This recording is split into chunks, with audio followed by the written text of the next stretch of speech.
Good evening, everyone. TGIF. It is Friday, yet again. JC Live Show. Thank you for hanging out. I hope you have your cup of tea. I know I do. I needed it. Today was a day. It was a day. It's been a week, actually. It's been a pretty good week. So, we're just going to hang out today. As you can see, my lovely wife is not here. She is off on business, and she's on the other coast. So, we're going to be doing it alone. You're going to have to just deal with this mug. So there was a bunch of stories that I did this week. There was a lot of discussion, thousands of comments. I went through a lot of them, the majority of them.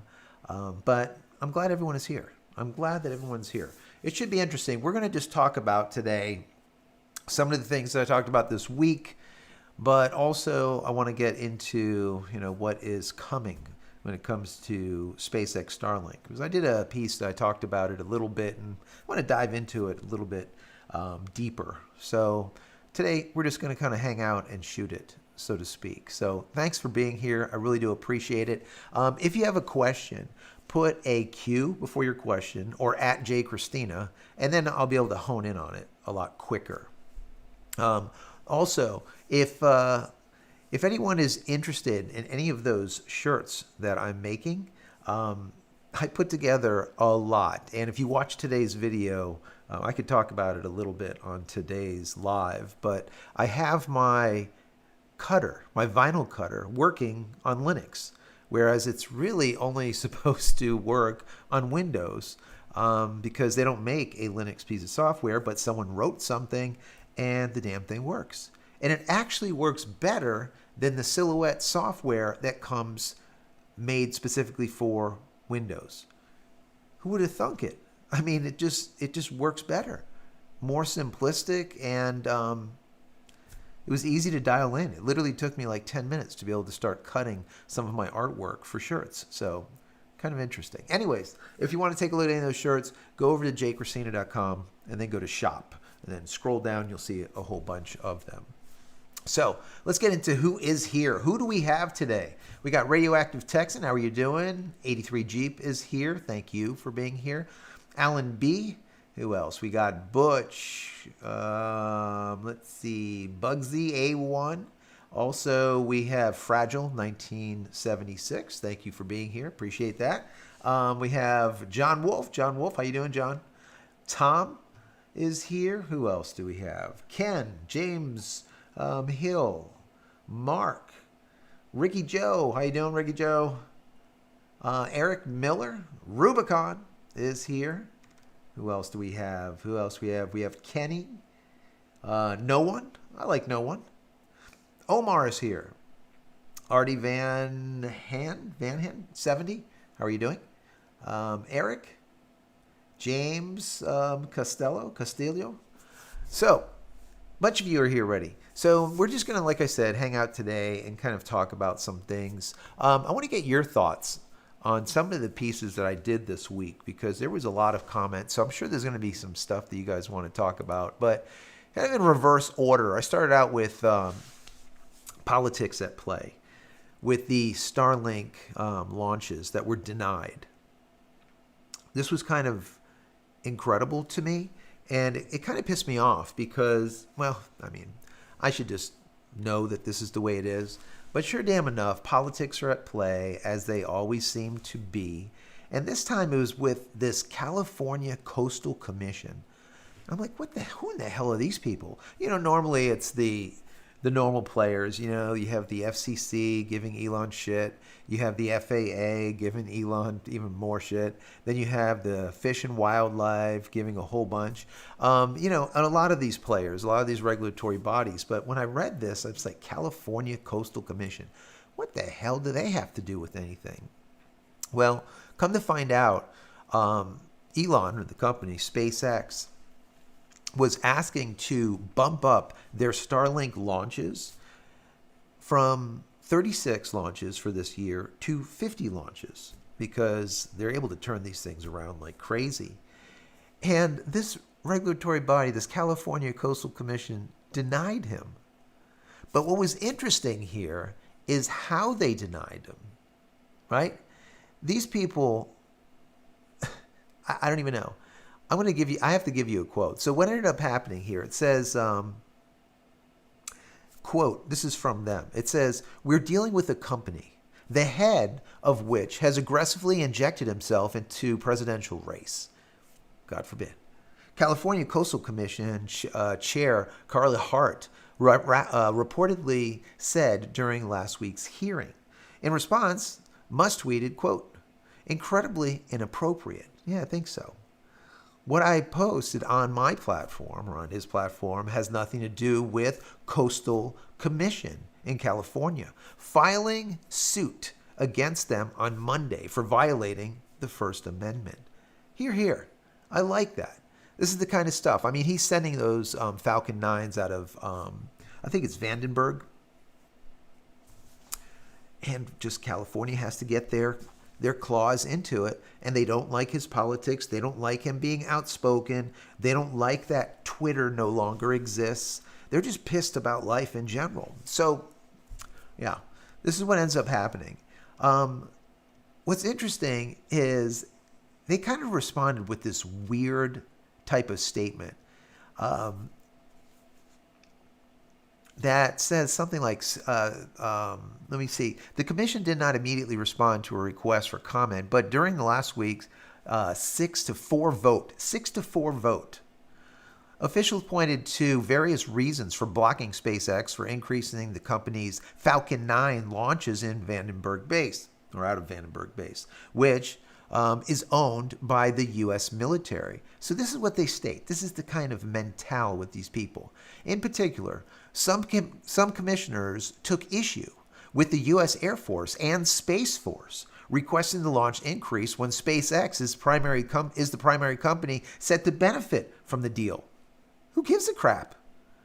Quote, "I do believe that Space Force has failed to establish that SpaceX is a part of the federal government, part of our defense," Commissioner Dana Bracco said in voting to deny the proposal.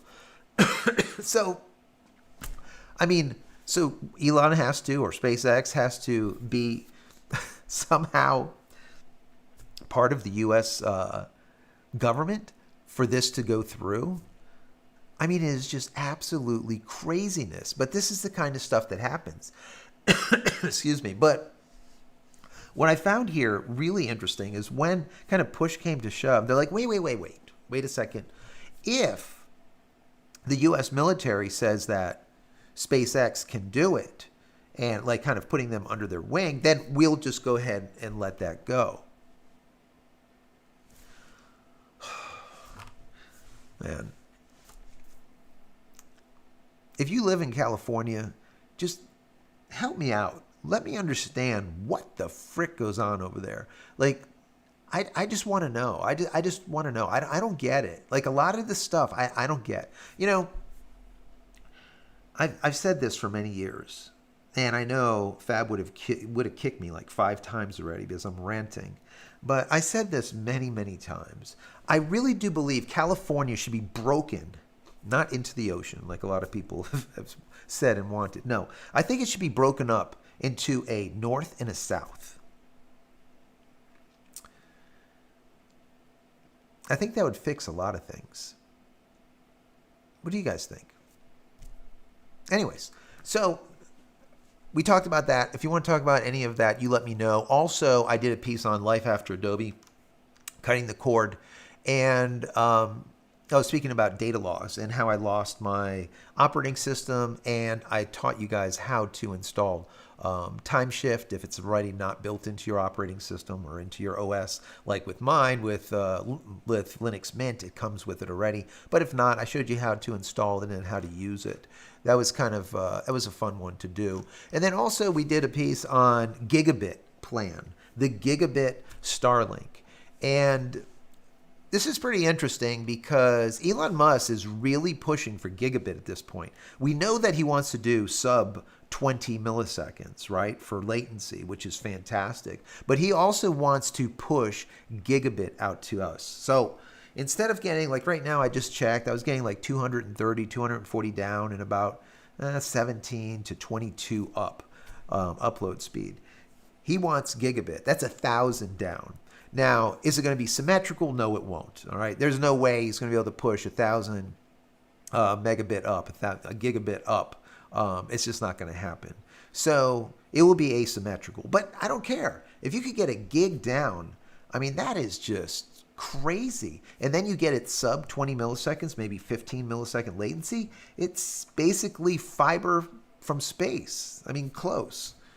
So this is really, really interesting. And the only way for them to do it, now, I don't know this for sure, but in my personal opinion, the only way that they can do it is with the new SpaceX Starlink satellites, the version 3s, the ones that used to be called version 2s, but then they had to come out with a version 2 mini because they couldn't get version 2s into space because they're too damn big. They won't fit in the Falcon 9. They have to launch it on a Starship. So I think by the time they do launch them, they're going to be called version 3s. So when those version 3s go out, they're 4 times the size, somewhere around there, and like 10 times the capacity. So, and not only is SpaceX asking for a little bit of leeway in the Ka band, V band, and E band spectrum, but they're also asking to lower, all right, the height or the altitude from like 530 kilometers down into the 400s, 470, let's say. So 50, 60 kilometers closer to Earth, that means a lot. You're going to get lower latency right out the bat. That's just how it is. You're going to get lower latency because you're closer. You're also going to get faster speeds, right? The only caveat here is due to atmospheric drag, you're going to end up getting a craft that's going to need more fuel on it to keep it in an altitude that is operational, that doesn't go below and then burn up, right? So they're going to need more fuel to do this, and maybe that's why they're going to be bigger too. One of the reasons. The other negative drawback to it is when you're closer, that cone of instance where the signal is connecting to Earth, where it's going, right? When you're further back, the cone is wider, right? But as you get closer to Earth, it tapers in the cone. So that means you're going to need more of these satellites than now because you're closer. So there's a couple of things that they have to work out, and I'm sure they've worked them out already or they're working them out now. But I think it's interesting because the FCC still has not granted that leeway in the Ka band spectrum, V and E, that they're asking for, nor have they given them permission to lower those satellites 50 kilometers or something. So once again, this time we're talking about the FCC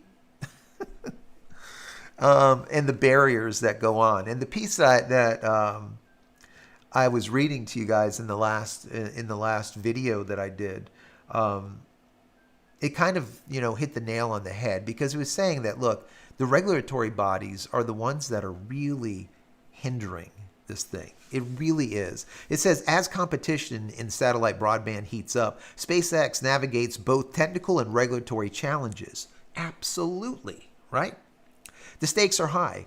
Will SpaceX establish a new standard for Starlink satellite internet, or will bureaucratic hurdles hinder its progress? I think that's a no-brainer, guys.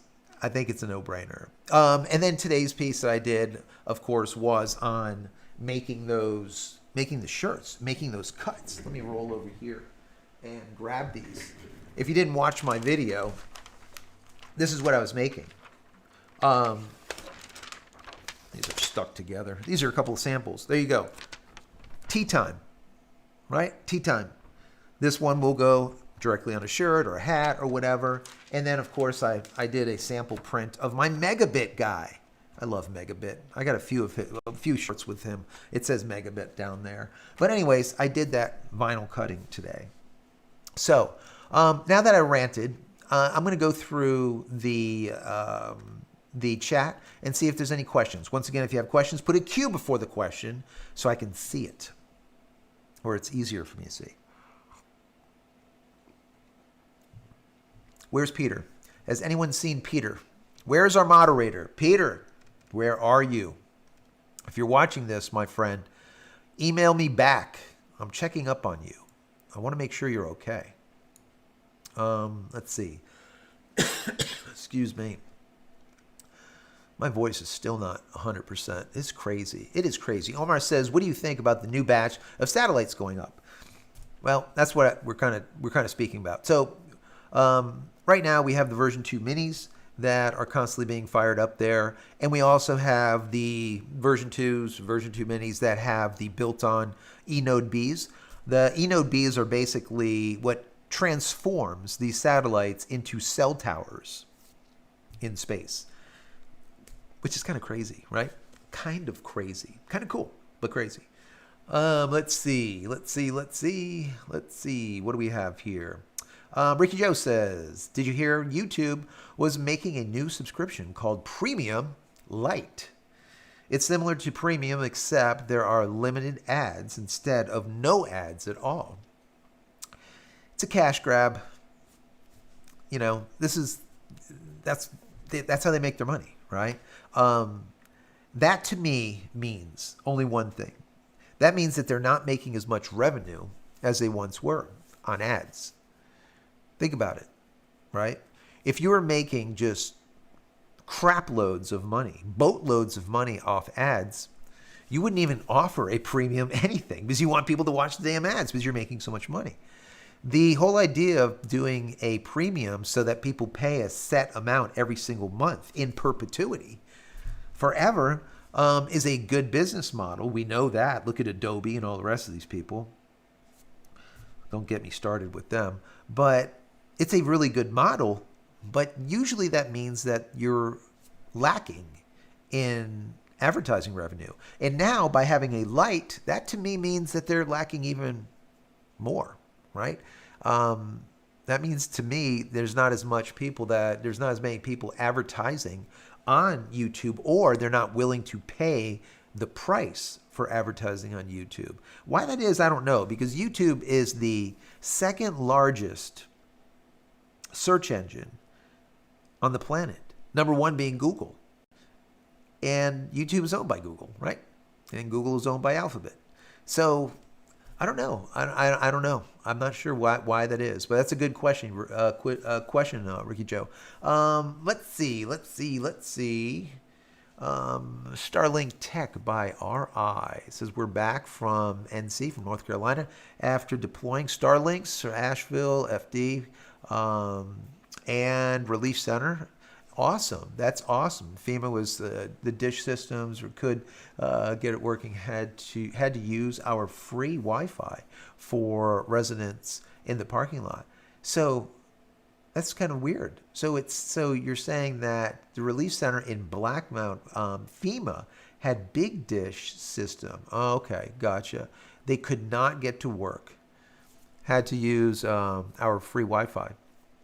Interesting. So is FEMA, when you say big dish, was FEMA not using the supplied Starlink that they said that they were getting from the government?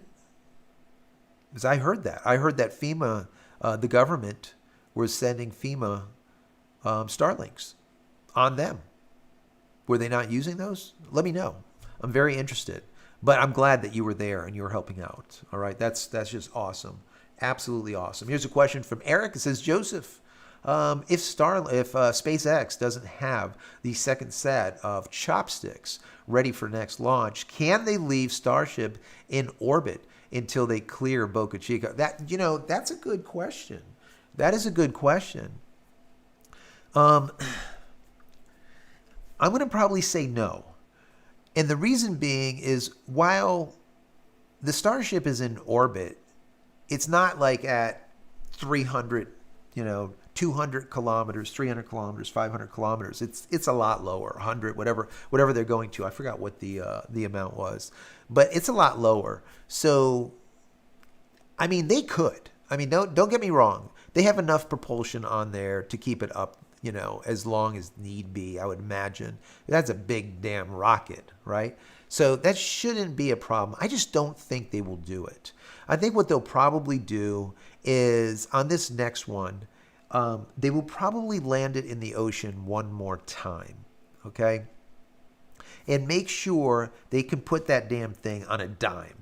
okay? Because that's a serious system, right? So you want to make sure that you're going to be able to land it in the chopsticks. Also, they're going to have to put the reinforcement um, on Starship like they have on Super Heavy, where that thing grips. You can't just like, salad tongs it or chopstick the damn thing and crush it. You know what I mean? Like it has to have like the area for it to, let's say, land on or connect to. So I would imagine they would have to manufacture that and include it in the next version.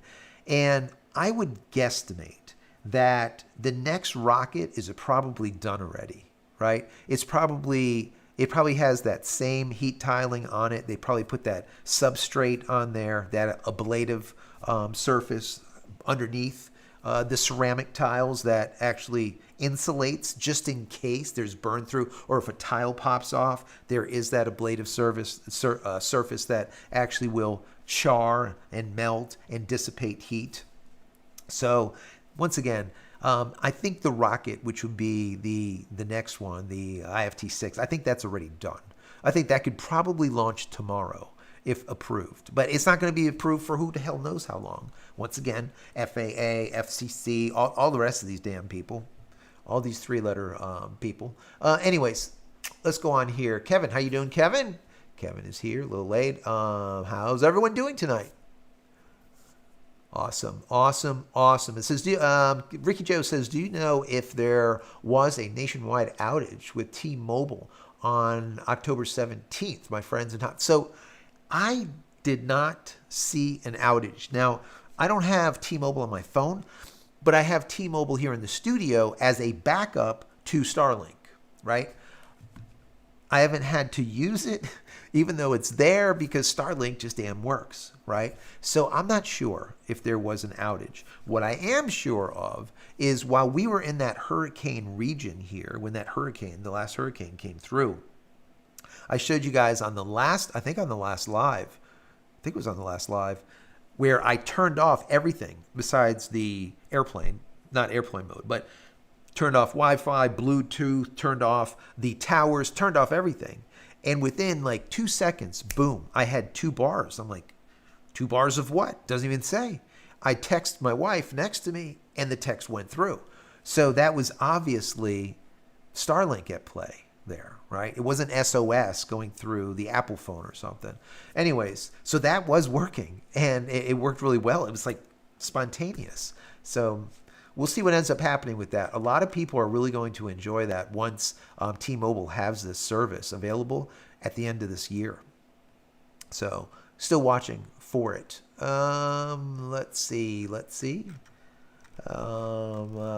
me see. Questions. Here's a question. Let's see. Here we go. This one's from Eric. Eric Miller says, due to increased demand from Helene and Milton, Best Buy is charging $599 and Home Depot is charging $349 with $50 off applying for start. So there is, I've seen them as low as $299. You can get like a Gen 3, the latest, the minis for like, not the mini, but the regular Gen 3, whatever it is, the one after my Gen 2. You can get it for $299 in some places. So keep your eye out. But $349 is basically $299, especially if they give you that $50 coupon or whatever, store card. So it's basically $299, exactly that price. Tom says, family premium is the way to go. No interruptions for ads. There you go. Absolutely. Family premium. Ricky Joe says, if T-Mobile did have a network outage, why didn't the phone transfer to DTC on Starlink? Now mine did. So I don't know. That to me is strange. It really should. It did for me. It was on DTC like immediately. I mean, I showed you last week. So very, very, very cool, actually, that it does that. And you're not using that Apple SOS garbage. Let's see. John says, hi, everyone. I'm happy with Starlink now. It's getting better, and there's a smile, and he's been used. And he says he had where he lives over the last 12 years. Wow. Starlink is the best, absolutely. Yeah, so where I live, we have DSL and UVerse here, which is complete crap, complete trash, with 15 megabits down and 1.5 megabits up. It's a disgrace, right? In 2024. I mean, how do you even give that to someone? You might as well just have like, I don't know, 2,400 baud. I don't know. It's just ridiculous. That said, Starlink was like a lifesaver. We now have high-speed internet, which we never had here in this rural area because we don't have cable. We don't have fiber. We don't have anything out here. But fiber is coming. Had a guy at the house last week from Hotwire is the company, and it's coming. So I might actually have fiber here by the end of this year, which will be a 30-year wait at this house. Honestly, what a freaking joke! And AT&T bid on this community too, and these freaking astards at AT&T were bidding on fiber in our community to go and hang the fiber on 40, 50-year-old wooden poles where they're shit horrible Cat 2, Cat 3 cable that's hanging up there. They're going to hang it up there so the squirrels and the frickin' everything could just chew on it. I mean, this is how cheap AT&T is, how just horrible they are. Anyways, Hotwire bid on it, and they said, no, we're going to hand dig the entire community. Now remember, everyone's on 5 acres. Imagine how big this is. It's massive. Anyways, we're going to hand dig every friggin' trench, and we're going to cover it up, and you won't even know that we put the wire in the ground. Conduit and fiber, the entire damn community.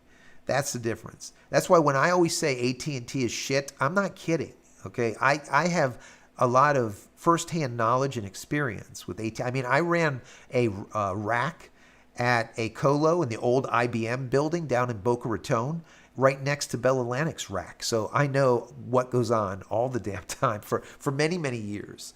And the company's just shit. Anyways, yeah, so there's my vent on AT&T and how crap their service has been here for the last 30 years. It's just horrible. And that's why I sing the praises of Elon. Not that like I'm a fanboy. When something goes south, I'll tell you about it. You know that. But they changed everything for us here. Going from 1.5 megabits up to 20 plus, it's crazy. Let's see, more questions. Any questions, put a Q before your question or at JCristina. It'll be easier for me to find. Here's a question.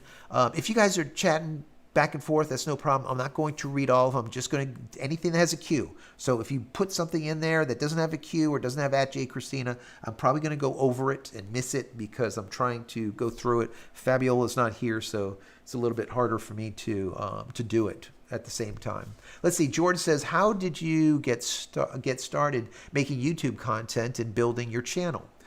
George, that's a good question. I started out doing radio. Okay, I did commentary on technology, on photography.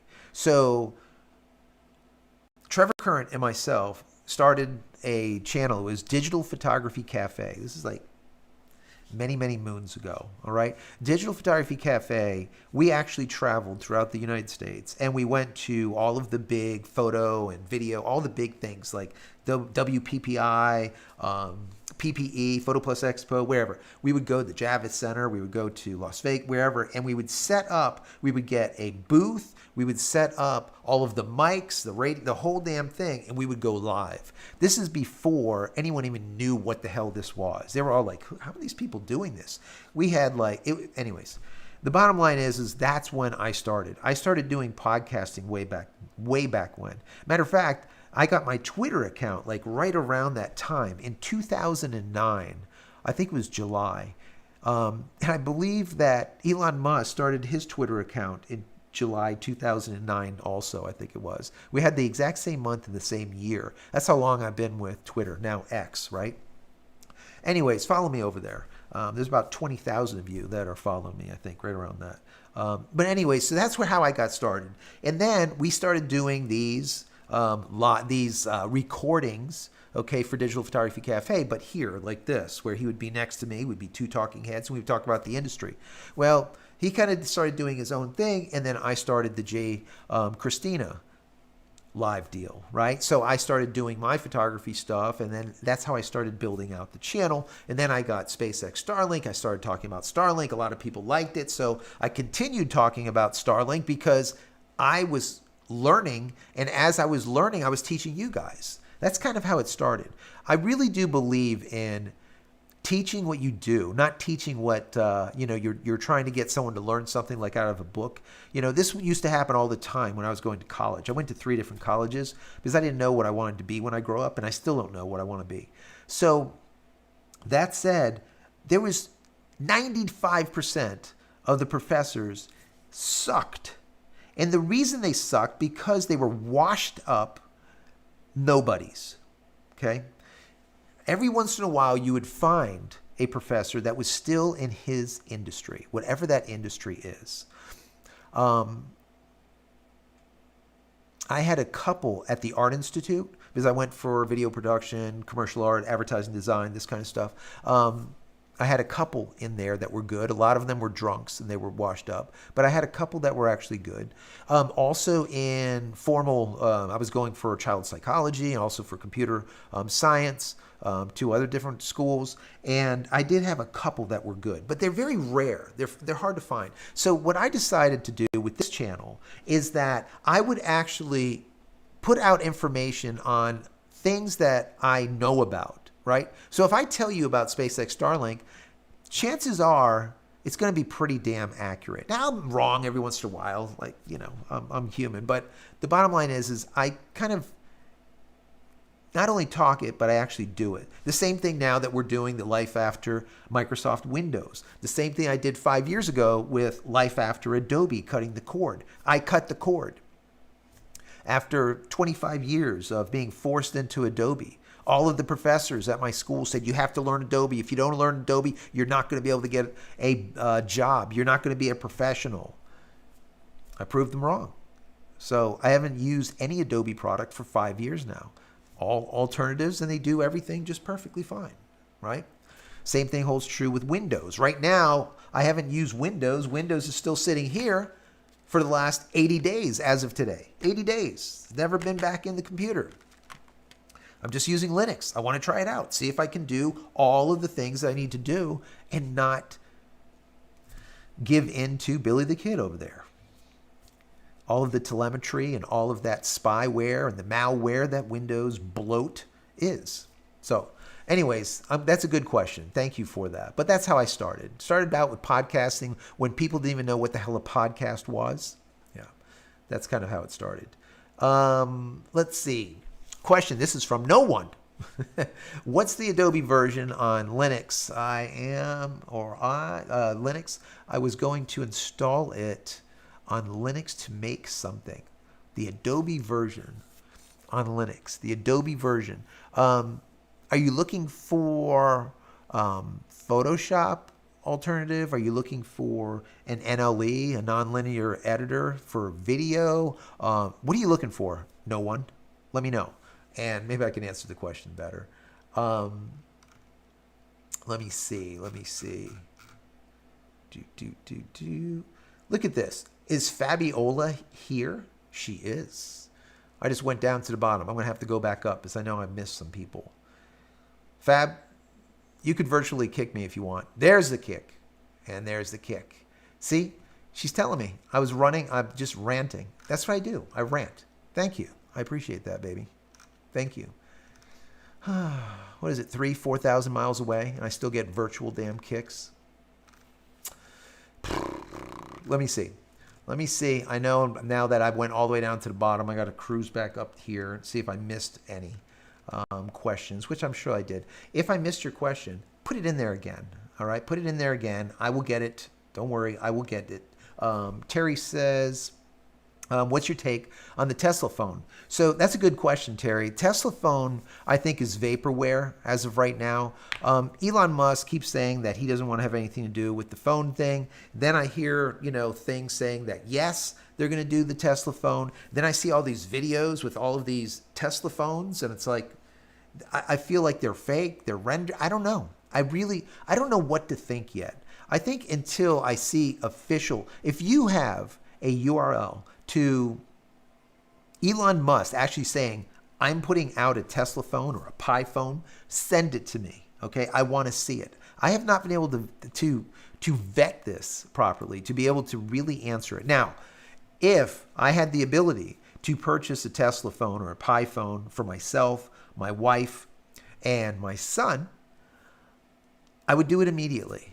All right, and I would just take the iPhone, and you know what? Here you go. If I do get a Tesla phone, right, it becomes available, I will take my iPhone and I will run it over with my car and I will video it. There you go. Okay. Hold me to it. We're going to do it. Let me see. Everyone is saying hello to Fabiola. I'm glad she's here. I wish you could read some of these. Read them for me, baby. Read them for me. Kick me, virtual kick me, if I'm just taking too long, as I always do. Let's see. Phil says Starship 5 cameras had great color definition, showing the blue flames when in vacuum in space. Yes. Could the engineers use this to monitor the color changes, the fin steel related to? Yeah. So yes. And I'm sure they have thermal cameras on board that we are not privy to. They're probably wide spectrum, full spectrum cameras on board. So yes, they have, I'm sure, a ton of crap going on. They're just not showing that to us. They can see the heat burn through happening on those fins. We see it once the burn through has already happened. They're seeing it as hot spots immediately. They know they're there. They know it's a problem. I went back and forth with one of you guys. I think it was in a comment or chat or something, that they were saying that they're not going to put the heat tiles on both sides of it. And I just disagree. I think they're going to put the underlayment or the ablative surface or coating on both sides of the fins. And they're probably also going to put ceramics on both sides. And they're going to change the location of those fins too, to reduce the plasma buildup that we see. You can see the plasma pouring off the damn thing at, 2,800 degrees Fahrenheit. I mean, that's just insanity, right? Isn't that crazy? Let's see. More virtual kicks. Just love it. We need that. Starlink says FEMA had premium fly kits, but staff was not able to get it to work because of VPN issues. We offered help. Interesting. Huh. I just don't get it. When you see FEMA having communication problems, it's like, I did a video on how many millions and millions and billions and billions and billions of dollars that FEMA has been spending on migration, on the immigrants coming in, right? And then they go and say, hey, we can't help you, North Carolina.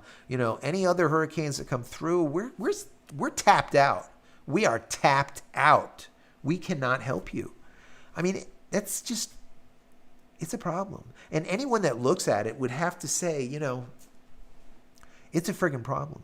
It is a problem. And they said, the money that we spent, the $1.3 billion or whatever it was, on the migrants, were not earmarked for our disaster relief. They said some shit like this. And it's like, what the frick is FEMA for? Disaster relief. What do you mean you got to earmark it? Those $1.3 billion that you spent on immigrants coming through. You need to earmark it for hurricanes or some type of disaster. I mean, give me a freaking break. The stupidity level is just next level. Absolutely next level. Anyways, see? Did I get a kick? I probably got a kick. I didn't get down there to look, but I probably got a kick. Wilson says Wine can play other 70% games. Yes, you can use Wine on Linux. You can use Proton. You can use a whole bunch of different things. Lutris. So, but yeah, Wine. A lot of them will play. I think the number was 13 or 15,000 games you can now play on Linux. Just 5 years ago or so, that was not the case. Steam really revolutionized Linux, in my personal opinion, because that was a major drawback. No one wants to play Tuck's Kart. They just don't want to do it. Anyways, yeah. Spectrum Fiber, 25th. This is from Radioactive Texan. Gigabit up, gigabit down. That's what I'm going to order. I'm going to order a gig up, gig down, a 1x1. So we'll see what ends up happening. We'll see. Hopefully, if I get it, I will tell you. Let me see. Let me scroll down and then I'll scroll back up. The Art of News has given 20 free memberships, guys. 20 free memberships. All right. So, David, you got a free membership. Ricky Joe has a free membership. JP on the Road, Renee Hale has a free membership. Jeffrey, Walker, Ken, Christopher, Byron, Eagle Strike, Velo, Chris Isis got a free membership. John, Piney Woods, all of you got free memberships. Another John got a free membership. Travis. So if you are one of the people that got a free membership from the Art of News, thank you so much for that, Art of News. Really do appreciate that. As always. Say thank you. All right. Let them know that you appreciate that free membership. That's really big. That is really big. Thank you so much for that. Very, very helpful. Let me see. Let me go back up and see if I missed any questions. Once again, if I missed your question, put it in again. Let's see. Here we go. David says Europeans are upset with X, and they are going after Yanni. Now that's 6% earnings. So that improves the boring company. Yeah, medical companies and SpaceX was in the including Starship. Yes, Starlink. So yeah, well, I think everyone is kind of upset with Elon and SpaceX and all of his companies, and I think because they're really that good. I mean, you could look at them and say, this one is not doing as good. But, look at all of them. I don't care which company you look at. They're all doing exceptionally well. All right? Besides buying Twitter for $44 billion, that it will take him many, many months and years to pay back to get his money recouped for it. But still, he didn't do it for the money, right? He didn't do it for the money. But yeah, I think people are just, I think there's jealousy. I really do. I think a lot of it has to do with jealousy. They look at it and they're like, wow, this guy is just crushing it, We don't want him to get too much power. Let's see. JP on the Road says, do you still use Speedify? I would love to see a video where you make Speedify work on the network level instead of your computer. Okay. So I have some people asking me about Speedify on my computer. I'm going to do that, and then I'll probably do another video on doing it through the network, through a router. The router is pretty damn easy, right? But doing on the computer, using it on Linux, it's a little bit harder because it is a Windows piece of software. They do have a Linux means of installing it, but it's just, I need to talk to these people. They just need to make like a deb, just do an install, and that's it. They make it too convoluted, but I'll dive into it. And then once I do, I'll show you guys how to do it easier than what I see the means of doing it is right now. Ricky Joe says, is there a way to look up saved Wi-Fi passwords on Linux like you can on Windows? That I don't know. I really don't know. I've not tested or checked that out at all. Sorry about that. Let's see. Moving on. Here we go. Oh, wow. Shannon, Art of News, gave another 20 memberships, guys. 20 more memberships. So if you're hanging out, you probably have a membership, all right? So Gregory got a membership. Jeff, Rubicon got a membership, free membership from Shannon. From South Carolina. Tom, Brett, who else? David, Lincoln got a free membership. Big John, Mendel got a free membership. Tyrone got a free membership. Lotus. Also, who else do we have here? Stevens and a bunch of others. Jason, Lawrence, so on and so forth. If you got a free membership, please say thank you to Shannon. All right, that's just awesome. Thank you so much for that. And thank you for that super chat. Official Free Speech Friday, purple hair super chat. You don't have Fabiola though. Normally she's like over here somewhere normally, right? And her hair is glowing. But I'm usually on the other side. Yeah, thank you. I appreciate that. Let me see. More questions. Tom says, video is pixelating. My other YouTube I'm watching is fine. Interesting. Could be Starlink. Took a little bit of a dump. It's possible. I am not doing a backup and firing this off with Speedify on both T-Mobile and Starlink. I'm only using Starlink. Once again, that's because I haven't had time to install the whole Speedify thing here on this. But I will, probably in the week coming up. It's important, I know. Let's see. Moving down here. Once again, if you have a question, put a Q before the question so it's easy for me to find. So let me see. Hey, Jay, how much would that cost? Gigabit up, gigabit down. So over here, Hotwire, I think is going to be like over $100, maybe 120. I want to say 100, maybe something like that. And that's for a symmetrical connection, right? You could get asymmetrical connections that are cheaper. So it would be like 300 up and like 1,000 down. But what I want is a 1x1, right? 1,000 by 1,000, right? 1 gig by 1 gig. So we'll see. I will let you know, okay? At that point, I will be able to simulcast on multiple networks. I might start doing that. I might have the lives go live on Rumble, X, a few places, all right? Maybe Facebook, I don't know.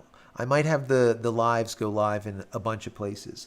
Obviously wanting people to come and chat in YouTube, but I might stick it out there just so if there's people that are, only use X and that's it, they'll still be able to get on a live or something. So we'll see. It's something that I'm looking into at least. Once again, put a Q before your question or at JCristina. Let's see. No one says, I would like to make a blue window with Billy and the kid behind it with Linux Penguin peeing on it. I can see that actually. I like it. I think that's good. And maybe the blue window is like the blue window or the blue screen of death, right? So you have like a window with like blue screen of death, and then you have like Tux, like the penguin peeing on the window. Yeah, I kind of like it. People have been asking me to do a layout for a shirt. So there's about 100 of you guys here tonight. What kind of layout would you like to see? So I've done the Life After Adobe cutting the cord, and it's like a skull, and it says Life After Adobe on it. And the nose, if you look closely, the nose, the inners of the nose, is actually the Adobe logo or similar to it. Kind kind of like, kind of a play. But what would you like to see for a Life After Windows shirt? I like that idea. But yeah, give me any other ideas, because I'll be grabbing the iPad soon, start doing some rendering, some drawing, and then creating a new piece of artwork to be able to put on the shirts and whatnot. So kind of fun. Phil, the Brit, says, why do you think my Android freezes up sometimes? That's a good question. When texting, it stops typing. Yeah, that's a good question. A lot of times these phones, I don't know, Android or Apple phones or Google, pick whatever. I don't care what phone it is.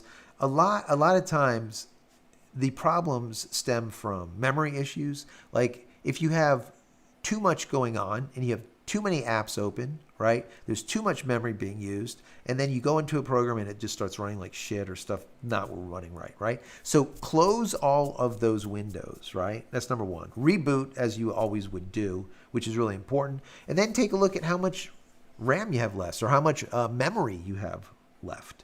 And if it's, 90% full, well, you're going to end up having some problems there too. So check those couple of things out. Besides that, just make sure you're at the most recent OS or whatever, firmware and everything else when it comes to the phone. And that's about all that you can do.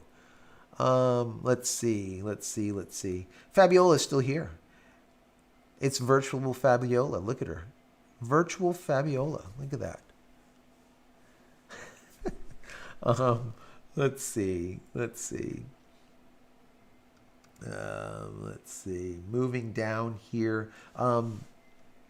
Everyone's talking over there with Fab. Here's a question. Are you guys back to normal since the last hurricane? Yes, Honey Badger. Things are back to normal here, not back to normal everywhere. Here we lost 15 tile and a whole bunch of tree branches and stuff. Not a big deal at all. But the tornadoes that ripped through nearby communities were just devastating. I just dropped off today a friend of my son's, and his neighborhood looks like Beirut. I mean, it is just destroyed. There is houses with like big red X's on the garage doors. I guess that's saying that there's an issue, who knows, with blue tarps on the roof and just stuff just ripped off. Other houses, they're literally just look gutted, like if the tornadoes just sucked everything out. There was a car up in a tree. So yeah, there's many very, very, very close to us, 10 minutes away, that were not as fortunate. And it all had to do with the tornadoes. There was 36 tornadoes that spawned during this last hurricane, which is unprecedented. I mean, that's just crazy, absolutely crazy. I don't think that's ever happened before. Kind of nuts. You know what, guys? Let me do something for you while we're sitting here chatting. Let me see. There is a night launch that's happening. Yes, there is.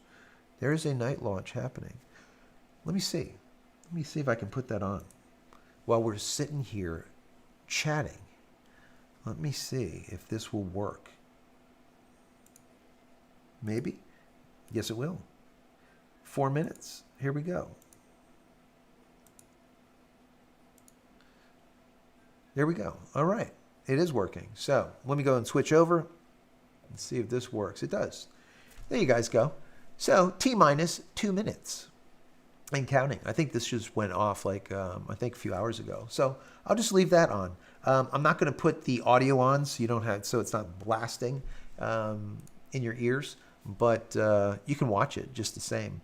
That is I think it's another set of another set of Starlinks that are being launched. Very cool. Very, very cool. We'll watch that for a few minutes. Let me move me to the other side over here so I'm not in the way. All right. I think that's nice. Good enough. Now, of course, they changed the scene and I'm in the way. Whatever. Let's see. Thanks for asking, Honey Badger. But yeah, we're okay. We're all right. We made it through. PNX World says, draw a penguin kicking windows to the trash can. I like that. I do like it. I like it. I like the penguin peeing, though. That is kind of funny. All right. Keep them coming. Any ideas for life after Microsoft Windows? Let's see.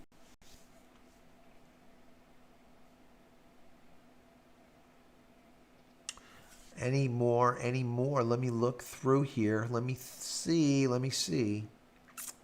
Here we go. So, Fragile 1976 said, when Big Heavy or Super Heavy was captured, notice the natural looking flames coming out of the sides near the bottom. Yeah. Wonder if something inside was on fire.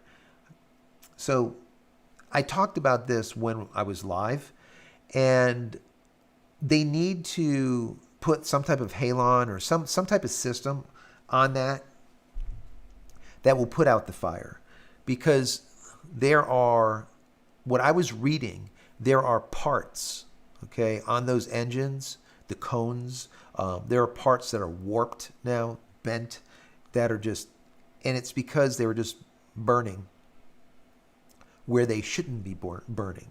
When you have a clean torch coming out the bottom, you're not really burning the engine at all, right? It's all escaping, right? Whereas when the whole thing is on fire on the bottom, you're burning everything, right? So they need to be able to, once this thing lands, they need to be able to activate some type of system that puts out any fire, okay?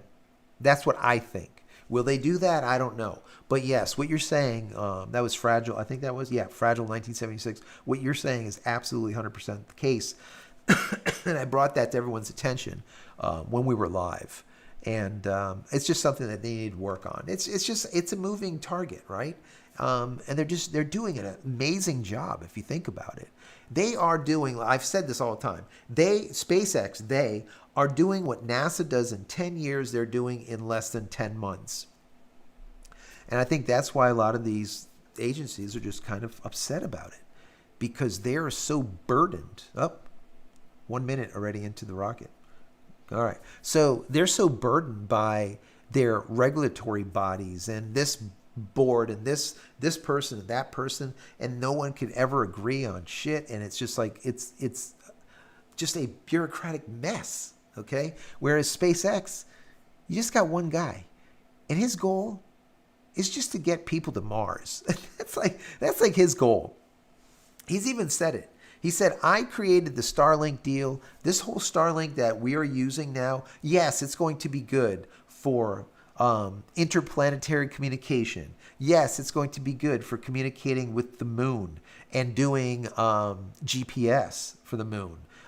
It is going to be great. It's a wonderful system, but I made it to make money to spend on getting us to Mars. You know, that's it. He's got like a one-track mind. So, and when he's not on track for Mars and all the rest of these stuff and all these companies, he's playing Diablo 4 and killing demons. Because that's what he does. He loves that. I've actually seen some of his lives where he will play Diablo 4 for literally like an hour or two, just like a game streamer, using Starlink to do it. That's just cool. Using his own shit. You don't think that Elon Musk could be using fiber, 10 gigabit by 10 gigabit or something? Of course he could. But instead he's using Starlink. I mean, you got to respect it, right? You got to respect it. Let's see. Bruce. What does Bruce say? It says, how does Starlink perform in bad weather? I remember my Dish and my DirecTV days. Yes, Dish and DirecTV, notorious for rain fade. SpaceX Starlink, rain fade. That's just the nature of the beast. There are water molecules in the air that are acting as like prisms, and they're refracting and reflecting and bouncing signal all over the damn place, and it screws things up. That's just it. Now, some of the antenna, like for example, the corporate version, the big ass one that I call it, it's like 22 by like 21 or something. It is big. That has a lot less rain fade. Why? Well, there's a lot more antennae, in there, a lot more nodes, right? Also, what I find really fascinating is the new SpaceX Starlink gear, the new dish, actually does better with rain than the older ones, like mine, my version 2. The next one, the version 3s, they're doing better with rain fade and increasing speed a little bit and lowering latency by like 1 millisecond. Okay, so it is a better system. But version 1, the round dish, the first, not the rectangular dish, but the round Starlinks, they still have as good rain fade or lack thereof as like the big $2,500 dish.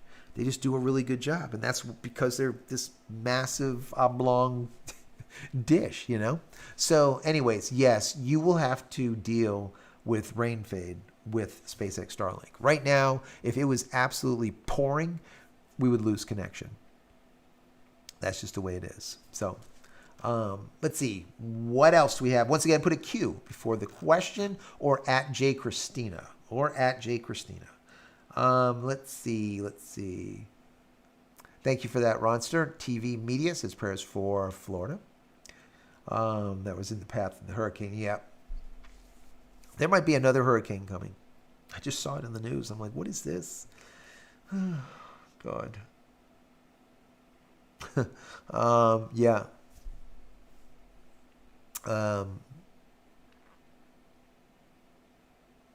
After Andrew, it was said that there were only 2 tornadoes. NASA stopped counting paths, for vortices at 2000. Really? There you go. 2000. Holy crap. Yeah, I was down here for Andrew. And I was about 40 miles from where it made landfall, 50 miles from where it made landfall. I remember the house creaking and crackling and bending and crying. It sounded like the beams were crying. And you were able to see like the windows sucking in and sucking out. Andrew was a scary one. Matter of fact, a lot of the hurricane laws that you see today in Florida was due to Hurricane Andrew. The number of straps that you need on each beam up there, each one of the trusses, the number of nails in each truss, a lot more because of Hurricane Andrew. So we see the Starlinks are up there. We're already T plus 7 minutes. 4,000 kilometers per hour, 17. So it's coming back right now. So it's going to land. 13 kilometers, and it's coming down. Let's watch this, guys. Let's watch this. This is where I always find this fascinating. And this is obviously the same thing that they did with the Starship when they landed it in the salad tongs. They're landing this thing on the back of a drone ship. There's no one even on this ship, right? They're landing on the back of a drone ship, which is just crazy. There you go, 5 kilometers. Let's watch that. We're going to see it land, and then I'll switch back from this view. Any other questions? Put a Q before the question or at JCristina, and I'll get to it. If I missed your question, put it in there again. There we go. Here it comes. Speed 600 kilometers, 500, 400. You'll see the ship just a second. There you go. You can kind of see it in the distance there through the flames. There's the ship. Just a random drone ship in the middle of the ocean. Look at this thing. Look at that. Deploys the legs and done. There you go. Just like that. Yeah. There's no burning. There's no after burning. You notice there, right? It just went out and that was it. So they need to do the exact same thing with Starship, but there you go. Just like that. flawless. You can't beat that. I mean, the stuff that they do today, I mean, you would never. This is like futuristic stuff that we see today. You know, Elon Musk putting chips in people's head. You know, we see the robots are just crazy, absolutely crazy. He let them go out and walk around and greet people and do their thing or whatever, wandering or whatever. And he's saying that these robots are going to be like 10 grand. I mean, less than like like a fourth of a car, you know? That's not a lot of money for a robot that will be able to do basic things at the beginning. And I'm sure the things that it can do will be exponentiated as time goes on, probably with just updates, because all the gear is there, you know. They'll refine things and make them better and whatnot over time. But still, that's just super, super cool to me. I know Fabiola says that I'm not allowed to have a robot in the house because it scares her. Will Smith movie. I just think it's cool. Before I die, I want a robot. Just wander around. Be like, hey, Joe. Be like, hey, what's up? You know, I have a question for you. Yeah, go ahead and shoot. And I just ask a question, just have like a conversation. I just think it'd be cool, right? I talk to myself all the time anyways. That's what I do. Let me see. Let's see.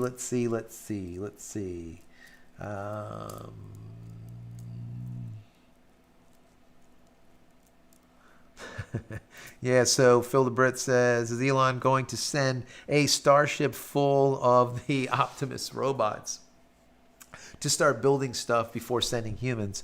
I would not doubt it. I think what will end up happening, this question is from Phil the Brit. I think what will end up happening is there is a window of time when we can launch a Starship to Mars, right? And that window only happens every 23 months. Let's call it 2 years. Every 2 years, okay? The next time we can launch to Mars, the next window of opportunity, and the window is only like a month or two. The next window is 2026. So I think what will happen is they will launch a Starship to Mars that will just sit in orbit Mars. That's all it's going to do. That's it. And then I think that this is going to be the beginning, right? That'll just stay up there. It'll probably have SpaceX Starlinks on board, probably high-end SpaceX Starlinks on board. Maybe during the passing from or that it's like an oblong path that it takes. Whereas you have, let's say the planets rotate on a circle, let's say close to circle. It's not 100% circle, but more circular, right? The path that we would have to take to get to Mars is more oblong to get there. We kind of like overshoot it, and then Mars pulls in, you know, into the parking lot, basically. So I'm thinking maybe with their chiclet or Pez dispenser, they can dispense like some Starlink but specific satellites that can act as a mesh network between here and Mars. That would be pretty cool, right? To kind of bounce data from Starlink to Starlink to Starlink. And over time, every time you go to Mars, keep dropping off more seeds for this mesh network. Because if you think about it, that's exactly what SpaceX Starlink currently has with their version 1.5s and 2.0 minis. Those all have laser communication built on board, right? So what that does is each satellite is every satellite that it's connected to. Kind of get that? The version 1s, forget about. They don't have that capacity, that capability. But what goes into this satellite at the speed of light in a vacuum, which is even faster than light in fiber on Earth. That's for a whole nother topic. But this satellite could have the exact same data as the satellite on the other side of the planet in milliseconds. Just bouncing the data from satellite to satellite to satellite. You follow me? So they can do that also with a mesh network that is a solar system mesh network in comparison to a mesh network just around Earth. You can do that. Because right now there's about 3,100 SpaceX Starlink satellites, I think, that have the lasers built on board. So let's say 3,200 of them or something out of the 6,000 or whatever they have in totality. So half of them form a mega mesh network. So if one goes down, they don't give a crap. If 10 of them goes down, it doesn't matter. So it's interesting. So we'll see what ends up happening. But I think that they're going to fill the Brit. I think they're going to send a Starship there to circle, just leave it in orbit. Then they'll probably send another ship, a refueling ship, to probably fuel that ship and use that almost like a tanker. And every time they go, they just keep refueling that because they only have so much to be able to use to refuel. Because remember, I have a feeling that they're going to launch either from orbit, okay, or they're going to launch from the moon. Either which way. Chances are they're probably going to launch from orbit. What that means is they'll probably put a Starship in orbit, then they will go and refuel it, use it as a gas station. Then the ship that goes to Mars could just simply go up to the gas station, fill up, break off, and then head to Mars. I'm not a rocket scientist. That's what I would do. Because it's going to take a while to build something on the moon. And this is something that's going to happen in 2 years. That's the only way that I can mentally see it happening.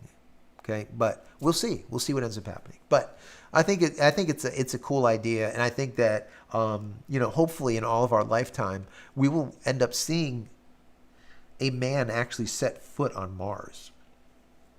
My question is, will that man or woman be able to get home or not? And that I don't know the answer to. That might be in the Santa Claus that you have to sign.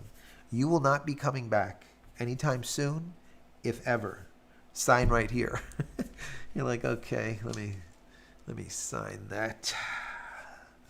I don't know. Not for me. But I would like to see it. But yeah, they'll probably put some of those Optimus, those robots, Elon's robots up there. Plenty of them, I'm sure. Let me see. Any other questions? Put a Q before the question. Philip Britt says small thrusters on the booster rocket used for alignment in space. What gas is used for that? That's a good question. I don't know.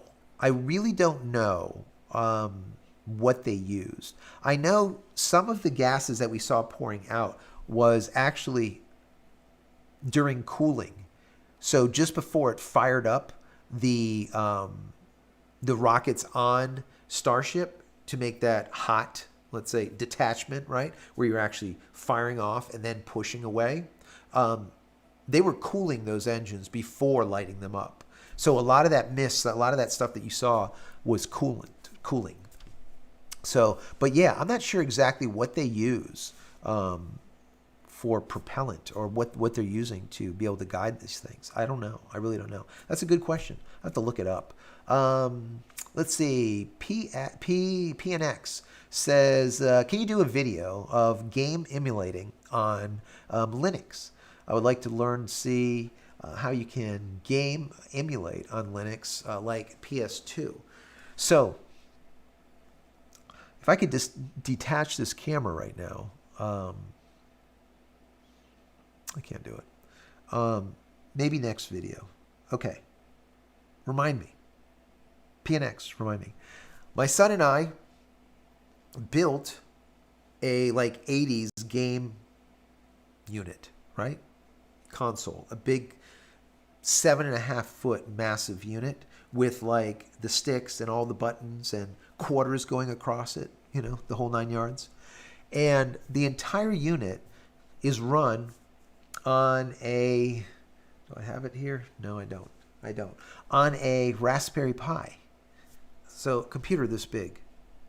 And on that Raspberry Pi, which is running Linux, there is emulation for about 15,000 games from Neo to PS2, PS1, Atari 2600, anything that you can think of, there's emulation for it. So maybe in the next live, I'll set up a camera over there so that I can show you guys here, right? If you'd like that, let me know. Okay, let me know.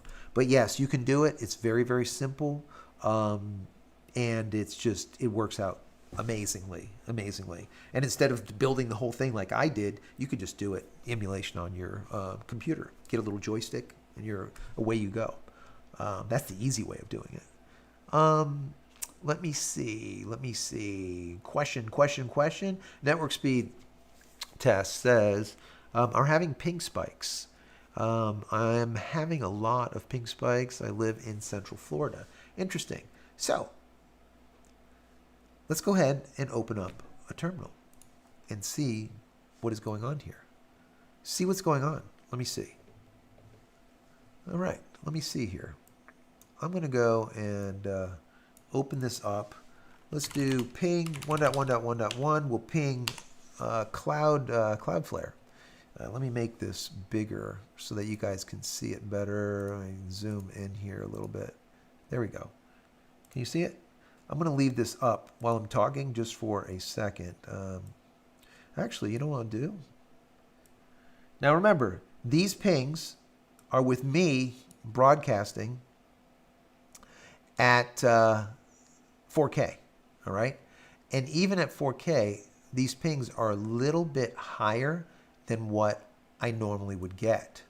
So, let me see. Does that work? That does work.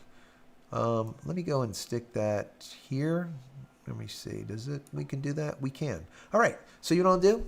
I will leave that there just for a few minutes, and we will see what this ping kind of rounds out at. So just so you know, that's a really good question there. Just so you know, my pings are normally about 22 to 30 milliseconds. That's what I normally get. And I will see some pings as low. The lowest I've found was, I think, 14.7 milliseconds, which I thought was amazing. But even now, if we look, check this out. I'm seeing a ping here of 24, 22, 23, 21, 24, 27, 29, 31. So that is low ping for broadcasting 4K, right? Normally that ping would be much higher, but they're just doing a really, really good job. And there's one. There it is. Look at that. 18.6 milliseconds. 18.6. So just keep watching that, guys. You can see for yourself what my ping is. Once again, there's an 18.4. That's my ping while broadcasting. That is just amazing. Elon Musk has said that he wants to get Starlink to sub 20 milliseconds. That is his goal, sub 20 milliseconds. That's basically what you would get with like cable. Even some fiber companies, they're not giving you that much better. Now, if you're really close to the network operations or the backbone somewhere, you could probably get fiber that's going to give you like a 1 ping to a 5 ping. It's just they're very rare, very, very rare. So if I saw under 20 all the time, I mean, there's a 17.1, guys. That's the lowest. 17.5 and a 17.1. I'm telling you, my lowest I've seen was 14.7. So, now look what's happening now. Do you see how we're in the 60s? There's a whole block.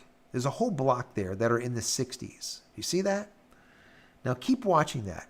You will note, and what I've found, and I'm not sure if this is the case, but I think that it is. When the satellites are going by, I think what ends up happening is when they do the handshake between satellites, I think the pings go up because there's like that split second where you're like, you don't have service and you have service and you're kind of moving it from one satellite to another satellite. That's number one. Number two, if I have a version 2 mini overhead, I'm getting screaming speeds, right? I've seen like over 350 down. But if I have a version 1 overhead, one of the first ones, the speeds are like 100 megabits per second download, or sometimes even less. So it really depends on what you have overhead. So kind of keep that in mind. Anyways, good question with the ping. Hopefully your pings get better. A lot of the pings also have to do with with where you're located in accordance to your POP or your point of presence. So I'm in, let's call it Central Florida, a little bit south of Central Florida. I'm in Palm Beach.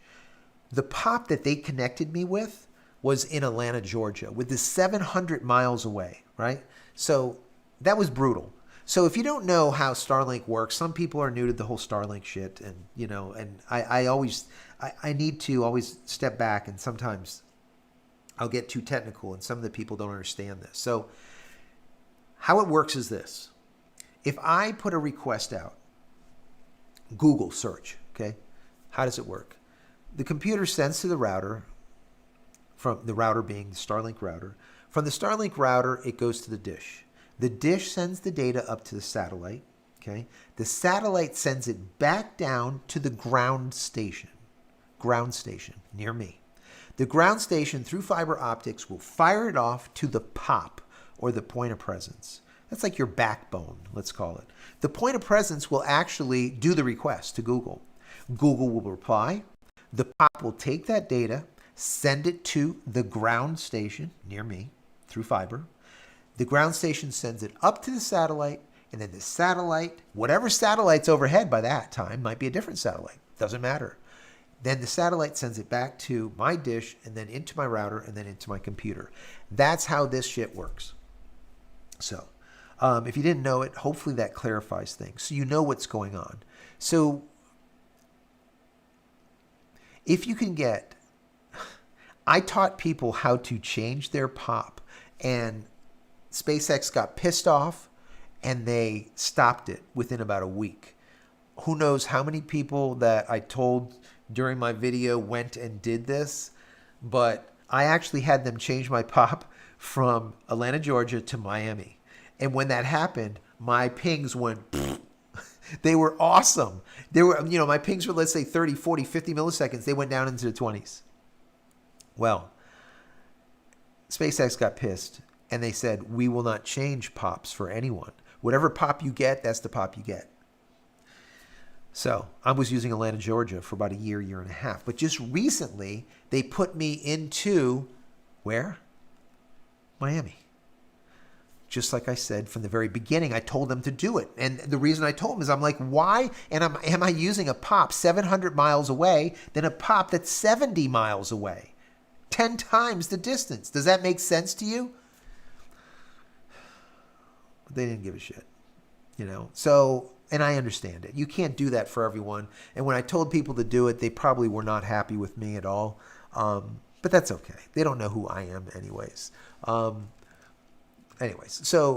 that's it. Maybe you have a POP that's further away. Find out where your POP is. How do you find out where your POP is located? Thanks for asking. If you go to speedtest.net, and hit go, do a speed test. Wherever the state is that your server is connected to, let's say Atlanta, Georgia, that's where your POP is located. Okay? Super simple. There's other ways to do it. Just do that. Okay? If you want to know where it is. So if you're in Florida and you're using a POP in Texas, there's all your latency. That's why your ping sucks. Anyways, let's get back into these. Any other questions? Put a Q before the question. Or at JCristina. Either way. Good question. Network speed test. Thank you for that question. Hopefully something that I said was worthwhile. I don't know. Ricky Joe says, how much do you pay for AT&T Uverse? I heard that they were high. Only fiber and Internet Air, or their AT&T Air, Internet Air, were cheaper. Yes. So this is the story. AT&T is getting rid of all copper. All right, they're just doing it. All right, I don't care. They can say whatever they want to say. They're getting rid of all copper. So either you have DSL or you have Uverse, and they will get you out one way or another, either by forcing you out or by coercing you out. But they're going to get you out. And if they don't have fiber in your area, you're going to be forced to use one of the 5G towers. And that's when they use their AT&T home internet. Internet Home. AT&T, no, home, no, what is it? AT&T Internet Air, I think it's called. Verizon calls it home internet. T-Mobile calls it home internet. Same shit. The exact same thing. They're just using 5G towers, and they are connecting directly to them.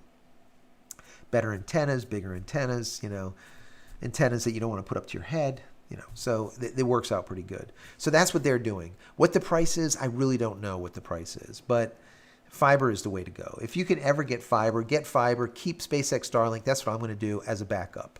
Even when we get fiber, I will still have SpaceX Starlink. I will not get rid of it. It is by far the best non-terrestrial backup there is, and I think everything should be backed up. All right? Sometimes I should take my own advice on that. I wouldn't have lost the operating system the other day, but I digress. Let's see. Bruce says, question.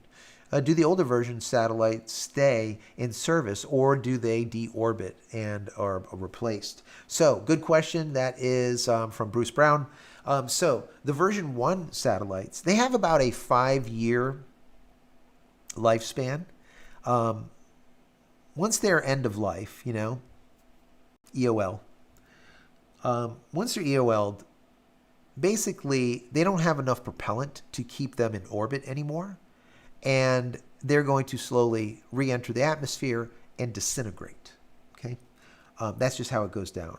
Now, instead of it happening randomly before they're out of fuel, right, propellant, they're going to deorbit these things, right, before that happens. So when things start getting a little bit critical or when they're a little bit older, so we should start seeing a lot of those version 1s start deorbiting, because some of those have been up there already for 5 years, 4 years, I guess. So we're going to see shooting stars, okay, as they're deorbiting. So yes, they deorbit out of usually about 5 years, 4.5 years, it depends.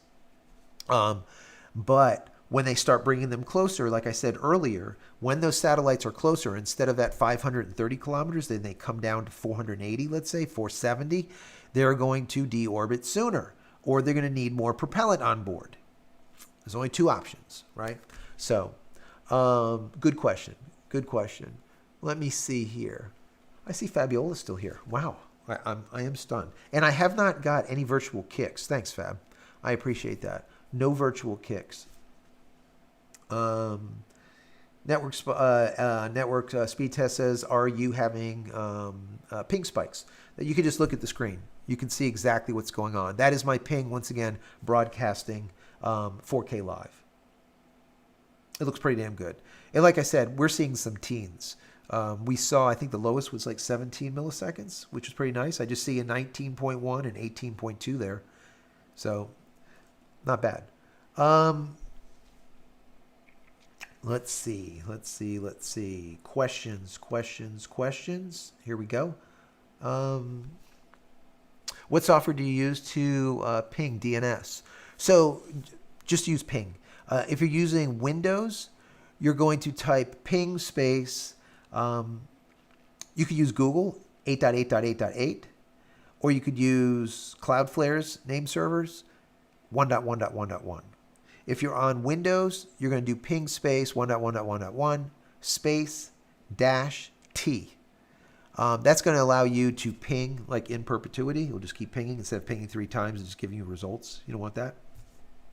If you're on Windows, if you're on Mac, or if you're on Linux, like I'm on Linux here, you would go into your terminal and do ping 1.1.1.1 or 8.8.8.8, whatever, whichever name server you want to ping, and it will just ping. It will just ping in perpetuity. You don't need that -T. So if you're on Windows, use the -T. That's it. You have it. You have the software already on any one of on any of the systems already. Let's see. Dutch Linux says now your plotter works. Have you all your hardware working you need for Linux now? Kind of, sort of. I mean, we have the Stream Decks working, right? I got another Stream Deck here. No problem. I have my regular printer working. No issues. I have my thermal printer for making labels working. No issues. I have my mouse working where all of the buttons are programmable and programmed, right, on this Logitech, working. The Stream Decks, like I said before, are working. I have the my Scarlett 4x4 or 2x2, my Scarlett, which is my analog to digital converter for audio. That's working. Plotter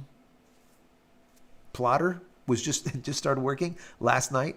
I was up until late working on the plotter, but yes, the plotter's working. It's actually working. The damn plotter's working better on Linux than it was working on Windows.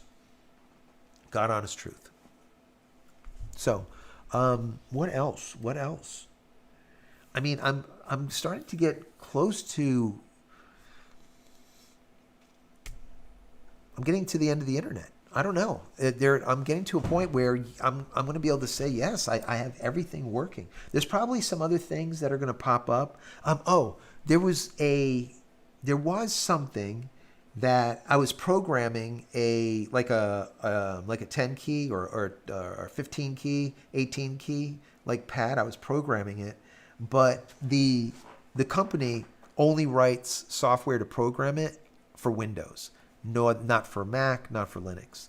So either I just don't use that at all, or I have to use like a laptop or something, an old Windows laptop or something to be able to program that, because it's just not available. Yeah, I think that's it. I don't know, but I will keep you abreast. Anytime something happens, like today's video where it was 80 days of Linux, and I was really thinking that I was going to have to put this back in because I needed to cut vinyl, and I just didn't think I'd be able to get the plotter to work on Linux. I'm like, all right, I'm going to have to put this thing back in, and I'm going to have to tell these guys, I'm going to be upset about it, but it is what it is. I tell you the truth on this channel. How it is how it is. I'm not, blowing smoke, right? But thankfully, I took you through the process, and the damn thing works. That's it, done. So, sometimes, people complain about Linux. I was watching a video. Someone told me to watch this video today. And this guy, he was, working on Linux for like 25 years or something. And he was really bitching and moaning about it, and how, it's the Linux community's fault for why these companies aren't writing Linux software and this and that and the other thing. And I'm thinking to myself, I'm like, I've been using Linux, actually Unix, way back in the day, right, from the 80s, but some derivative thereof, Red Hat from the very beginning when it first started to, all the other, OpenCC. So I don't, like, I will use any distro. I don't really care.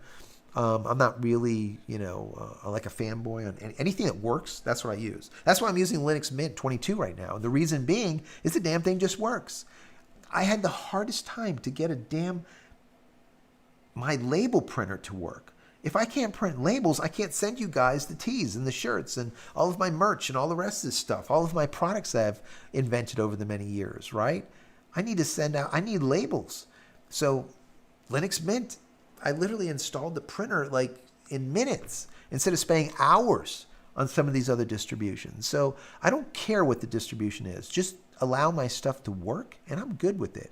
And I think that's what everyone should do. If you want to go into moving from Windows to Linux, try a lot of the different operating systems, a lot of the different distributions, okay? But here's the thing. Don't try them like you see all of these other channels do. They will install Linux, and they're like, oh, look, this is the latest version of, Ubuntu 24, whatever. You know what? They're doing it in a VM, in a virtual machine. Yeah, that's good and all. Yes, you can do the install and you can test things out or whatever, but it's still not bare metal. You don't know what this thing is going to do unless you actually install it on bare metal. So that's what I do. Every time you see a distribution reviewed on this channel, it's installed on an NVMe of some kind. One here, I got like multiple over here. I install it on one of these, I stick it in, and I boot with it, and I run it. Because if you're doing some low-level shit, like if you're using an NLE, a nonlinear editor like DaVinci Resolve or something, it needs like processing power. It needs GPU, direct access, and all kinds of other shit. You're not gonna get that in a VM, you know? So anyways, that's what most of the channels do, and they test these things out, but they're not really truly testing it. They're not. So anyways, that's the gripe that I have sometimes. When I was watching a lot of these videos before I did this, I'm like, what are these people doing? It's like, this is just it's basically a virtual test because you're testing in a freaking sandbox. You're testing in a virtual machine. Anyways, that's for a whole nother story. But Q, before a question. Renee, are you going to do it? You are going to do it. So how is the remodel going for that bathroom? Fabiola, I'm sure, loves that question. I appreciate the question. It's actually going well. The shower portion is just about done. Literally just about done. Meaning that we'll be able to walk in and take a shower, which we haven't been able to do for over a year. So I'm really excited about that. It really looks good. And I'm very super critical of my work, but I really like how it came out, which is rare, very rare, but it's taken forever. And that's my fault because I haven't put enough time into it. You know, I'm working here on the channel a lot. I'm working on business stuff instead of working on the bathroom. And then what I'll do is I'll put in some hours in the weekend, something comes up and now I can't do it or whatever. So it's my fault. But yes, it is definitely getting there. My goal is November. Before the end of November, having this shit done, I think I can do it. I really think I can do it. So we will see. Keep prodding me. I don't mind. Keep prodding me. Matter of fact, I'm going to take a picture. Once the bathroom shower is done, I'm going to take a picture of it so you guys can see it. I'll put it into the community area. Fabiola said 30 minutes left. Yes. We're going to go for like probably another 20 minutes or so, or 15 minutes. We'll see. When the questions start slowing down, then I will slow down. Let me see. Moving down here. Tom says, hit the like button. Yes, hit the like button. I appreciate that. That's helpful. Let's see. My ping are around 19 to 20 range. That's awesome. That is absolutely awesome.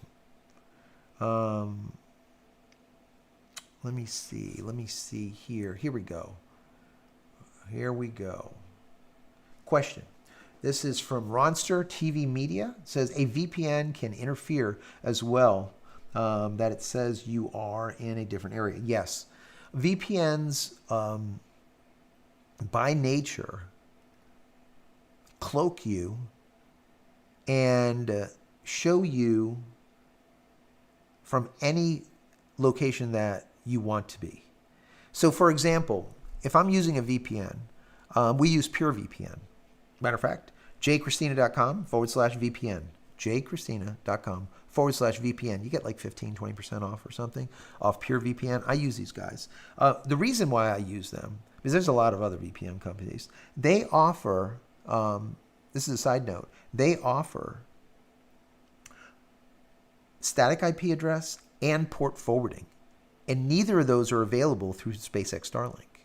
So here, for like $3 a month extra, I think it is, something like nothing, you get a static IP address. And if you don't know what a static IP address is, basically your address to your house doesn't change. So mail can get to you a lot easier, let's just say. There's more to it than that. I did a whole video on that. Carrier grade NAT, CG NAT, and anyways, I'm not going to get into it. But back to the question. VPNs are designed to allow you to go wherever you want to be or be shown as. So you're anonymous. So let's say if I wanted to watch a football game, or here in Florida, it would be called soccer here in the U.S., a football game in, let's say, Colombia. and it's blacked out. So only people in Colombia could watch this football game. I could just take my VPN, okay, set the server for a server in Colombia, and now go to the site and start watching the football game, the soccer game. Because it thinks that I am located in Colombia.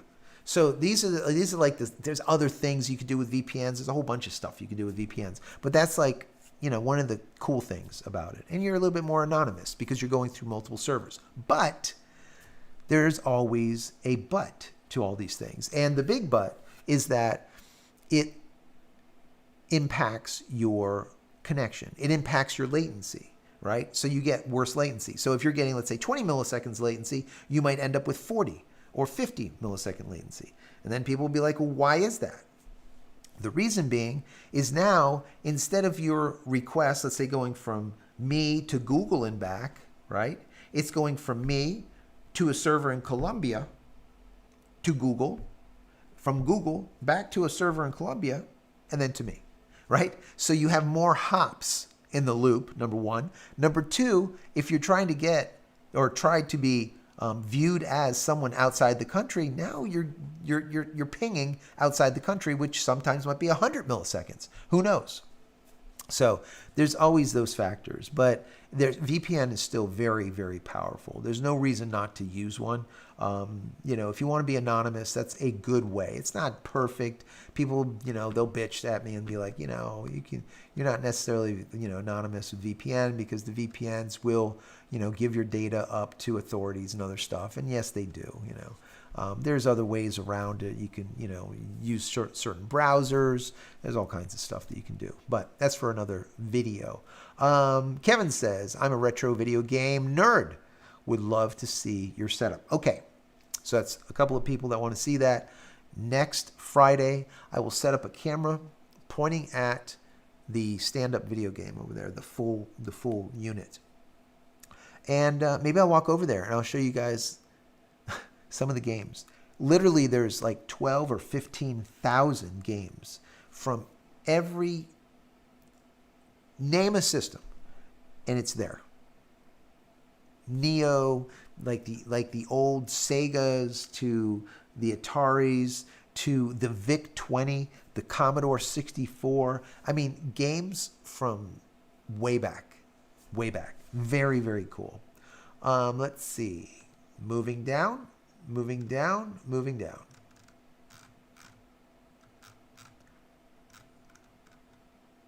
Here we go. All right. All right. Joseph says, do you play Space Engineer? I don't. I heard that it's pretty cool, though. I don't know. If you do, let me know. What do you think about it? The only game that I've tried so far is Guild Wars 2. It's like an old game that I've played for many, many years. I've tried that on Linux, and it actually runs better than on Windows. The exact same machine, same hardware. Okay, everything the same. I get much higher FPS, frames per second, on Linux than I do on my Windows. Once again, Windows here. 80 days. So yeah. Let me know what you think about that. Matter of fact, some people were asking me to play some other video games on Linux and do some commentary over it. I might do that. Maybe I'll do like some video game playing, and then what I'll do is I'll just have that playing in the background, and I'll just do a video, right? Maybe I'll put myself in a small box, and I'll just do a normal video, but you can watch me playing a game too or something, just so you can see what frames per seconds look like. What does it look like playing on a Linux machine? A lot of people have this, question. Is this something that is viable? Because, I want to play, Diablo. Can I play Diablo on Linux? Yes or no? These type of questions. So maybe we'll do some of that. Let's see. Renee says, what does Renee says? Jay, check to see how long that drive can go without power before it starts losing data. Might have to put it in something to give it power for an hour or two. Which drive are you talking about, Renee? Which drive? Let me know. Let's see. Any more? I'm gonna get out of here in about 5 minutes, people. 5 minutes. My voice is just, I'm so raspy. What is going on here? Let's see. Knee boops. SH, me boops. I don't know. Also, it says made a video about cheap hardware for Starlink. Brought one for what is this? 155 Canadian, I guess, which is at the time about $96. Really? That's cheap. That's really cheap. Let's see. Let's see.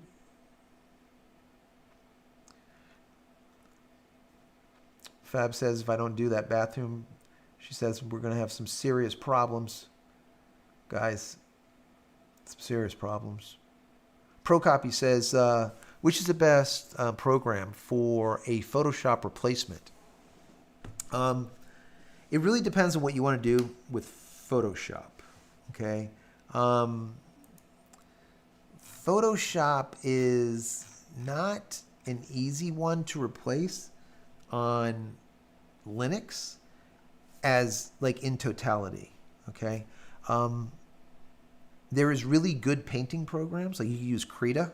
I like Krita a lot.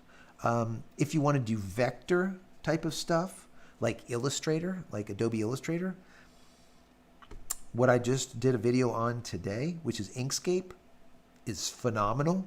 It works really, really well. You have GIMP, G-I-M-P. I hate the damn thing. I think it is a big piece of shit. Does it work like Photoshop? Yes, but it feels like Photoshop in 1995. I just cannot stand the damn thing. I just hate it. Now, can I use it? Yes. If I absolutely have to use it, will I use it? Yes. There is some really good alternatives like Darktable. If you want an alternative for like Lightroom, there is there's a few others. But yeah, there are some out there. I'll probably do some videos on them because I know a lot of people are asking about that. And now that I'm really starting to get more solid to Linux Mint, I ended up installing like backup on it, and I'm feeling really comfortable with it.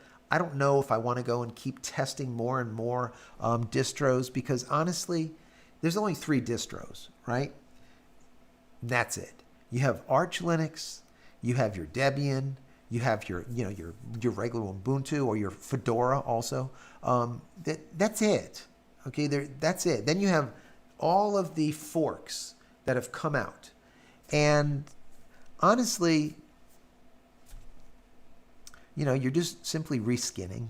You're adding a little bit of things. You're refining some of the operating systems, like a CachyOS, which runs on Arch, does really well with games because it's refined for doing gaming and graphical stuff.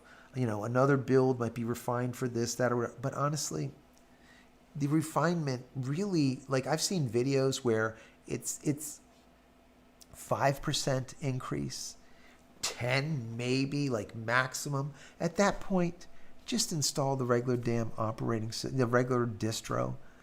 How much squeezing do you need to do? There's always like a fine line. Just because you can do something, that doesn't mean that you should, right?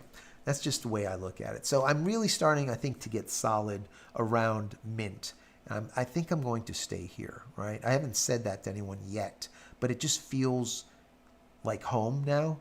Every time I go into another distro, it just doesn't feel as good. Like things don't work as well to me. But there's people using all kinds of, all different kinds of distros that just absolutely love them. Let me see. Going down here, Ricky Joe says, how do smart meter talk to the light companies? Is it broadband over power line? So those smart meters, a lot of those smart meters use like a means of Wi-Fi. They use like IoT or Internet of Things for those, but they can also use data through those power lines too. But it's difficult, right? It's difficult. I think the majority of them use like Internet of Things connections, which will make it's such a small it's like bits of data, not even bytes. It's just small amounts of data that get sent out. So it's like, is it operational? Like, is your power on? 1 or 0. 1 means it's on, 0 it's off. That's what you got. You got a byte, right? That's it. 1 or 0, right? On or off, black or white. That's it. Then you have like how much, how much did it meter in the month? Then like, let's say you got 4.965 kilowatts. How many bytes of data is that? So it's very small. There's not a lot to it. So it's probably IoT, I'm going to guess, but I don't know for sure. I don't know. We actually know someone that works for FPL, for the Power and Light company. I might ask her. That'd be a cool question. Fab, if you're listening, ask her. I would like to know, how do they communicate the data? Is it through IoT or is it through the lines? It's a good question. Let me see. Any other questions? We got 5 minutes, so put them in there now or forever. Hold your peace.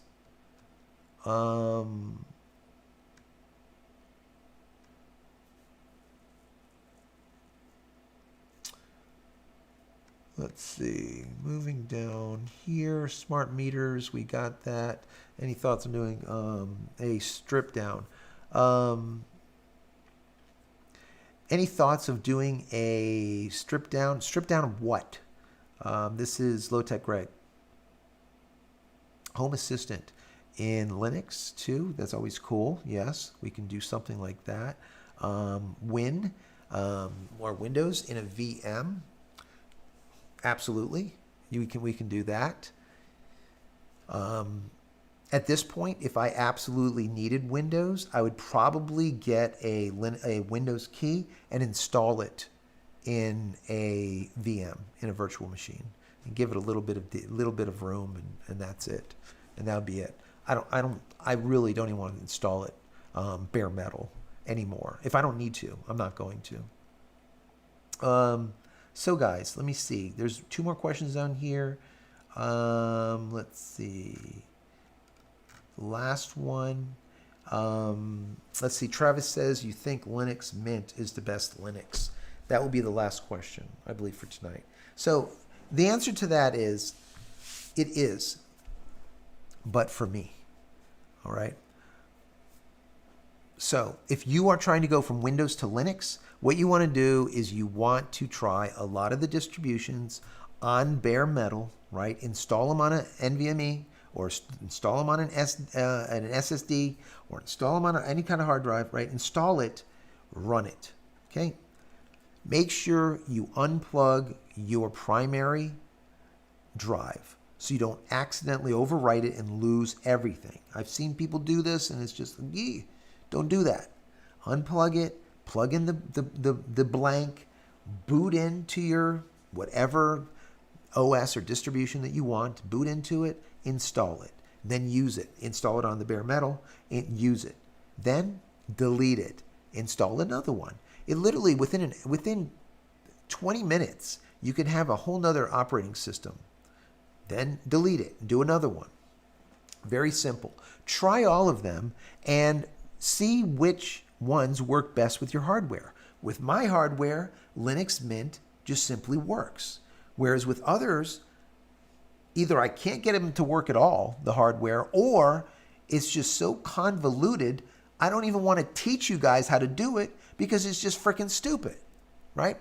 So, anyways, guys, I just want to say thank you to everyone, because this week has been absolutely stellar. We've gotten probably over 100,000 views on these videos this week. There's just thousands of comments. It's really been an amazing week. There's a lot of people that are ordering my shirts, a lot of people ordering the tees. I really appreciate it. I really, really do. So thank you for that. I enjoyed hanging out with you guys. Once again, it is the Free Speech Friday, right? But we don't have Fabiola. Maybe next week we'll have Fabiola instead of virtual here, giving me virtual kicks. She'll be next to me, and then she can actually kick me. Anyways, guys, thank you so much for being here. Many blessings to you and your family. We will see you in the next one. We will see you probably Monday.